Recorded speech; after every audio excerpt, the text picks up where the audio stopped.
Olá, tudo bem? Eu sou o Cretiel e essa é mais uma aula aqui no curso de GNU Linux com o Debian do professor Cretiel. A aula de hoje é sobre acesso remoto. Inclusive é a primeira aula sobre acesso remoto e a gente vai ter 4 ao todo.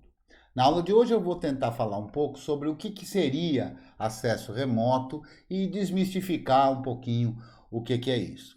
A gente vai falar sobre acesso remoto objetivando a administração de outra máquina, sobre acesso remoto para usar algum programa que está em outra máquina e o acesso remoto para dar um suporte a um outro usuário. Na aula hashtag 2, hashtag 3 e hashtag 4, a gente vai falar de tipos diferentes de acesso remoto e mais para frente eu vou explicar o que é cada um deles. Tá gostando das videoaulas? Você já sabe como faz para apoiar. Qualquer apoio que você der é muito bem-vindo e vai ajudar o canal. Seja ele financeiro, seja ele indicando o canal, curtindo o vídeo ou se inscrevendo caso ainda você não seja inscrito. Muito bem, como é que a gente pode dizer o que seria acesso remoto? É muito comum as pessoas tratarem acesso remoto como simplesmente acessar um desktop, típico de quem usa lá os janelas, né? Mas a gente aqui quer ser mais genérico e mais abrangente. Acesso remoto, a gente pode dizer que é toda vez que a gente acessa algum recurso que está em outro computador e não efetivamente no computador que a gente está usando. Como, por exemplo, acessar um site.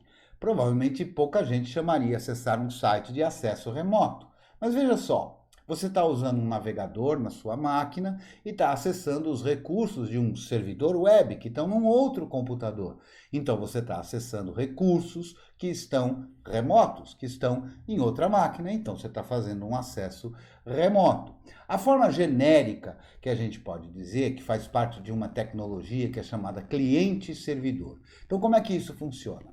Eu fiz aqui uma ilustração. Ó. Sempre tem um cliente, sempre tem um servidor. Esses dois devem ter um programa no cliente e um programa no servidor. Os dois devem conhecer o mesmo protocolo e os dois precisam ter conectividade. Então vamos ver o caso do site. Ó. A gente tem um cliente, que é um programa que roda na sua máquina, o navegador de web. A gente precisa de um servidor, que é o servidor web, como o Apache, por exemplo, que está numa outra máquina, numa máquina remota. Esses dois programas devem conhecer o mesmo protocolo, nesse caso, o protocolo HTTP, e os dois devem ter conectividade. Então, quando tudo isso acontece, é possível ter acesso remoto. Eu posso usar, por exemplo, um cliente que é um cliente de banco de dados, um programa que conhece o protocolo do banco de dados. Na outra ponta, um servidor que tem o programa que é o servidor de banco de dados. Os dois, portanto, vão conhecer o mesmo protocolo. Se eles tiverem conectividade, o acesso remoto se dá. Então, eu sempre digo cliente, servidor, protocolo, conectividade. Tendo isso, a gente tem acesso remoto. Uma forma muito comum, especialmente nos GNUs, é a gente querer ter um acesso a um terminal, a um interpretador de comandos lá na máquina remota, para poder, por exemplo, fazer administração, instalar um programa, remover um programa, mudar a configuração, fazer um serviço funcionar, desligar um serviço e assim por diante, tudo que está envolvido na administração. Mas há outras circunstâncias que eu posso querer remotamente rodar um programa que tenha interface gráfica, ou seja, eu estou aqui na minha máquina e vou ver na tela da minha máquina o resultado de um programa que tem interface gráfica que está rodando em outra máquina, remotamente. E por fim, o mais comum dos acessos remotos é a gente enxergar toda a visualização de um desktop para poder fazer administração ou para poder usar um outro programa que está numa outra máquina, sempre seguindo a estrutura cliente-servidor. No que diz respeito à administração, então, por exemplo, de um GNU para um GNU, ou seja, eu tenho uma estação GNU e quero administrar uma outra máquina que rode o sistema operacional GNU. O mais comum para se fazer isso é usando o protocolo SSH. Então eu vou precisar ter um cliente SSH na minha máquina, no servidor eu preciso ter um servidor SSH. As duas, então, os dois programas conhecendo o mesmo protocolo. E eu vou conseguir esse acesso se eu tiver conectividade entre essas duas máquinas. Um GNU administrando Windows, isso também pode acontecer. E aí a gente pode usar, o mais comum é que se use o protocolo RDP. Por quê? Porque é nativo no Windows a existência desse protocolo RDP, que lá no Windows se chama Terminal Service ou coisa parecida. Outra forma é usando um protocolo chamado VNC. Então, lá na máquina que a gente quer administrar, precisa ter um servidor VNC. E na estação que a gente vai usar para administrar, um cliente SSH ou um cliente VNC.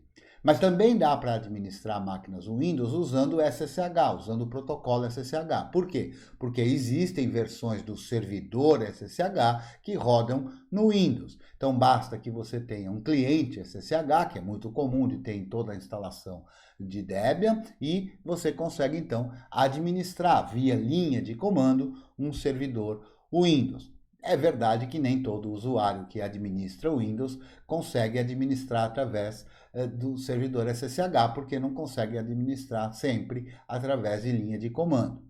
Também pode ser via VNC, então VNC, RDP, SSH são protocolos comuns para que num GNU você consiga administrar um Windows. Se a gente tiver outro sistema operacional, macOS, Windows, para administrar um GNU, uma forma comum no Windows, por exemplo, é usando um programa que é um software livre chamado PuTTY. Ele é um emulador de terminal que conhece o protocolo SSH. Então é um programa livre que dá para ser instalado no Windows e acessar um servidor SSH que está numa máquina GNU ou qualquer Unix-like. Outra forma também é através de RDP. Por quê? Porque em vários sistemas operacionais tem um cliente RDP e a gente pode também instalar um servidor RDP num sistema operacional GNU, como o Debian, por exemplo. Então é possível ter uma interface gráfica de um GNU sendo visualizada pelo cliente padrão que toda máquina Windows tem de RDP. E a outra forma é através do SSH. Então, há versões de cliente SSH para diversos sistemas operacionais, assim como há versões de servidor SSH para diversos sistemas operacionais. É claro que muita gente também usa para fazer a administração alguns softwares não livres, como por exemplo o TeamViewer. Eu não vou tratar deles aqui justamente porque são softwares não livres. Você procurando por aí vai conseguir encontrar como é que você pode fazer isso. Outra forma de usar acesso remoto é quando a gente quer usar o sistema operacional a partir do nosso. Então, por exemplo, um desktop remoto. Nessa figurinha ilustrativa aqui, a gente está mostrando uma máquina que tem um Debian, acessando via o protocolo RDP, uma máquina que tem o Windows. De modo que eu enxergo na minha máquina Debian uma janelinha que tem o desktop lá do sistema operacional Windows. A gente pode colocar, inclusive, em tela cheia. Então, vai dar até a aparência de que na sua estação está rodando uma máquina com Windows, servidor ou um desktop comum, o Windows. Outra forma de fazer isso entre sistemas Unix-like é usando um protocolo que chama XDMCP. Então a gente consegue usar um cliente desse protocolo, como por exemplo o XNest, e abrir um novo desktop, um desktop GNU dentro de um GNU. É bem legal isso e vai ser tema de uma das nossas hashtags 2 ou 3 aí. Uma forma muito comum também de uso, para usar então um software que tem interface gráfica através do protocolo SSH, por exemplo, com SSH-X, que é tema do nosso Mão na Massa de hoje. Existe uma porção de outros protocolos para se ter acesso remoto a desktops, a programas com interface gráfica. São eles o NoMachine, FreeNX, Spice, Citrix, Ica e uma porção de outros, né? Uma outra forma muito comum também de se fazer o acesso remoto é o que eu chamei aqui de suporte, que é aquele suporte em que, lá do outro lado, haverá uma pessoa observando o desktop. Então é preciso que à medida que você mexa aqui, a pessoa enxergue o que você está mexendo. Por exemplo, para ensinar alguém a usar algum software de maneira remota. Então você mexe o mouse aqui na sua estação e a pessoa lá do outro lado enxerga o cursorzinho mexendo na tela também. Então ele vai conseguindo acompanhar. Então você diz, ó, aqui você clica aqui, depois você clica ali e consegue ensinar e dar esse suporte individual. Normalmente o protocolo que é usado para isso é o protocolo VNC. Lá na máquina que vai ser administrada precisa ter o servidor VNC e na máquina que vai ser usada para administrar e dar esse suporte precisa ter o cliente VNC. O protocolo VNC existe tanto cliente quanto servidor para diversos sistemas operacionais. Então, esse tipo de uso, esse tipo de suporte pode ser dado de praticamente qualquer sistema operacional para qualquer sistema operacional. Eu vou lembrar da conectividade, porque a conectividade é muito importante. Então, lembrando aquela regrinha, eu tenho um cliente, eu tenho um servidor, os dois conhecem o mesmo protocolo e eu preciso da tal conectividade. Em alguns casos, a máquina que vai administrar, que eu estou chamando de cliente, está debaixo de um firewall. E a máquina que vai ser administrada, que eu estou chamando de servidor, também está debaixo de um firewall. Então, essa conectividade não consegue ser dada de forma direta, né? Em alguns casos, por exemplo, na casa de alguém, num cliente que você tem acesso ao roteador dessa pessoa, você consegue fazer configuração de rede NAT e DNAT e conseguir ter acesso à máquina diretamente. Mas outras circunstâncias, talvez isso não seja possível. Quando isso não é possível, uma forma que pode solucionar isso é o que a gente chama de túnel SSH. A gente consegue estabelecer uma conectividade através do protocolo SSH da máquina cliente a um servidor intermediário, da máquina servidor a esse mesmo servidor intermediário. E aí então se dá a conectividade sem que precise fazer nenhuma alteração, seja no roteador da rede onde está o cliente, seja no roteador da rede onde está o servidor. Nós vamos tratar disso também aqui numa aula. Essa aula, então, sobre acesso remoto, a gente vai ter 4 episódios, digamos assim. A hashtag 1, que eu vou mostrar o uso do cliente SSH, usando aqui o nosso GNU. Na hashtag 2, eu vou mostrar como se faz esse túnel SSH, para que a gente consiga estabelecer a conectividade.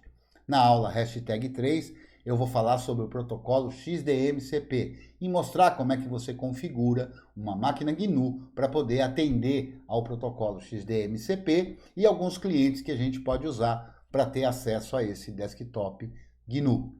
E na hashtag número 4, a gente vai falar sobre o protocolo RDP. Então eu vou mostrar aqui como é que faz para a gente acessar um servidor usando o protocolo RDP. Bom, a gente tem o nosso Mão na Massa que vai tratar hoje, então, do SSH. Então, vamos logo para o Mão na Massa, né? Então, eu estou aqui numa máquina virtual, né, que ela chama i386, e eu vou acessar a minha própria máquina real. Então, vamos lá. SSH, aqui como não tem usuário, não é o mesmo lá, vou colocar o nome, então Creteu, arroba, e vou usar o IP da minha máquina real, que é 192.168.100.1. Então, como é a primeira vez nesse exemplo que eu estou acessando, quando a gente usa o SSH e acessa um servidor pela primeira vez, esse servidor envia para nós a chave pública dele. Então vai aparecer essa tela indicando que chegou uma chave pública e ela é nova, e aí você pode ler ela, que está aqui, SHA-256 e toda a numeração dela, para você ter certeza de que é a chave pública do seu servidor. É claro, quando a gente está numa rede local em que você administra as duas máquinas, é tranquilo, mas é importante observar isso porque pode ter alguém no meio do caminho, né? Na primeira vez a gente vai ter que digitar yes, não é só a letra Y não, é YES mesmo. Aceitou a chave, o servidor então vai precisar de autenticação, ou seja, a gente tem um usuário lá, que eu passei o nome aqui como Creteu, e eu vou precisar então digitar a senha desse usuário. Muito bem, Feito o acesso, eu estou lá na minha máquina real, através da máquina virtual. Portanto, eu estou numa máquina remota, poderia ser qualquer outra longe daqui, né? E aí eu estaria numa máquina remota. E aqui, a partir do momento que eu estou na máquina remota, eu tenho um terminal lá e eu posso usar os recursos que a gente usa, como, por exemplo, para fazer a atualização, né? É claro que o usuário regular não faz a atualização, então eu vou me tornar aqui o usuário root lá na máquina remota, feito, que chama Donatsu, né? E vou atualizar. Muito bem, atualizando a lista de pacotes, tá lá, tem 3 pacotes para serem atualizados, como aqui é o Debian Seed, esses pacotes ainda não conseguem ser atualizados, mas eu estou rodando aqui então as atualizações, fazendo a administração de uma máquina remota. Para sair dessa conexão, a gente vai usar o programa Exit, ou, se preferir, apenas as teclas Ctrl D. E aí a gente sai do usuário root, Ctrl D de novo, sair da máquina remota e estou na minha máquina virtual aqui. Quando a gente tenta logar novamente, repare que dessa vez não apareceu aquela tela pedindo para confirmar a chave pública do servidor. Basta que a gente digite a senha. Então, a partir daí, se aparecer aquela mensagem, a gente tem que ver isso como um alerta, quer dizer, alguma coisa mudou lá e que talvez não devesse ter mudado. Estou aqui acessando a máquina remota e posso usar o que eu quiser aqui. Se a gente estiver falando de usar programas em linha de comando, programas que têm interface em modo texto, LS, posso usar aqui o programa top, ó, e ver lá os processos que estão rodando na minha máquina real. Inclusive, a gente pode conseguir ver aqui. Deixa eu diminuir um pouquinho onde está, só para mostrar para vocês aqui o nome. Deixa eu diminuir um pouquinho a letra aqui. Não vou fazer assim não, vou mostrar aqui pelo PS-EF para vocês verem que está rodando o OBS. Ó. O OBS está rodando lá, ó, fazendo a aula que a gente está gravando aqui, a aula 26. Ó. Então, o programa OBS rodando, gravando essa aula que a gente está gravando. Então, aqui eu estou de fato na minha máquina real e não na máquina virtual. Eu vou dar o Ctrl D e sair de novo da máquina. Agora eu vou mostrar o parâmetro "-x". O que é que faz esse parâmetro "-x"? Esse parâmetro "-x", ele faz o que a gente chama de exportar o ambiente para essa aqui. Como é que é isso? Ó? SSH-x e a minha máquina real. Digito a senha, estou lá na minha máquina real. Agora aqui a gente consegue, digitando aqui o nome de um programa que tem interface gráfica, como por exemplo o Atrio. O Atrio é o programa que eu uso para ler arquivos PDF. Então eu vou rodar Atrio e aqui o que a gente vai ver? A gente vai ver que o programa Atrio, ó, que está rodando lá na minha máquina remota, aparece a interface aqui. Então eu consigo usar ele daqui como se ele tivesse aqui. Ó. Eu vou abrir um documento, ó, e vocês vejam que aqui eu estou na minha máquina real e não na minha máquina virtual. Então vamos dar uma olhada aqui. Vamos tirar aqui os arquivos ocultos para não ficar vendo muita coisa, e eu vou acessar aqui um diretório que eu tenho lá na minha máquina, que é o hack, e depois aqui eu tenho books dos livros, e a gente vai poder ver, vamos ver aqui, books, por que não foi? Books, por conta do meu mouse aqui, vamos colocar aqui, abrir, vamos lá, books, vamos ler aqui, por exemplo, rede sem fio, muito bem, vamos ver aqui, rede sem fio, e a gente vê aqui o documento, estou vendo aqui como se esse aplicativo fizesse parte da minha máquina, mas não, ele está rodando lá na máquina remota, só que eu estou enxergando o conteúdo da interface gráfica aqui na minha máquina. Então, para todos os efeitos, o uso é equivalente se os programas tivessem instalado aqui. Então, esse tipo de recurso é muito importante, muito interessante. Claro, no caso do Atrio, que é um programa que não consome muitos recursos, não. Mas eu poderia rodar aqui um programa que a minha máquina não tem condição de processamento de rodar. Eu aproveito, então, a condição de processamento do servidor. Então, desta forma, eu vou fazer de novo para ficar bem claro, ó, SSH-x e o usuário, o IP do servidor SSH, dou o Enter e vou digitar a senha. É claro que há algumas condições em que isso não vai ser possível. Quando que isso não vai ser possível? Quando o servidor SSH lá for configurado para não permitir esse tipo de transferência do ambiente gráfico. O padrão é que isso seja permitido. Se você tiver dúvida nisso, vai olhar no manual do SSH e encontrar, seja para impedir, seja para permitir, caso esteja sendo impedido. Então, desta forma, a gente consegue ter acesso a programas que têm interface gráfica remotamente. É bem interessante isso, né, gente? Isso é muito comum da gente usar, por exemplo, para fazer um programa que consuma muitos recursos computacionais, mas a gente quer executar isso a partir de uma máquina que tem menos recursos. A gente vai ver nas próximas aulas, falando nas próximas hashtags da aula de acesso remoto, outras formas de acesso. E a partir dessas outras formas de acesso, a gente vai conseguir enxergar mais uma porção de uso legal para esse tipo de recurso de acessar remotamente. Eu espero, vamos mudar os slides aqui antes de eu me apressar, não é? Eu espero que você tenha gostado dessa aula, que esteja gostando dessa aula, dessas aulas e que possa apoiar aqui o canal para a gente crescer e atender a mais gente se beneficiando. Eu vou lembrar, como sempre faço, que se você tiver dúvida, me procure nas mídias sociais, eu sou @Creteu. Se você ainda não faz parte, venha fazer parte do nosso grupo do Telegram, que é o t.me/curso GNU.